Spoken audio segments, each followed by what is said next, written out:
तू चोर आहेस का? हा मी चोर आहे. लहानपणापासून चोरी करत आलाय तू. दुसरा काही उद्योगच नाही तुला. आता येऊन काय करणार तू? मी मार्केटला येऊन विकणार. मग असं कर ना, माझा फोन चोरी झालाय. मग असं करतो, ही फोन मलाच येईल. असं म्हणताय? हा, तू किती विकणार सांग, किंमत सांग. 5,000. 2,000 देतो. अरे 2,000 नाही मग 3,000 दे. 2,000 विकणार का? तुझा मोबाईल 3-4-5,000 घेते ते काय?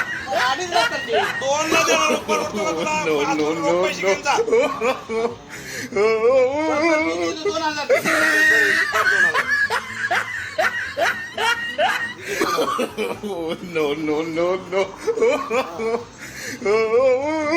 नाही, या टायमाला इथे भेटा. या, मी इथेच आहे रोज. रोज इकडे मोबाईल. बरं. अरे वा चांगलं म्हणतो.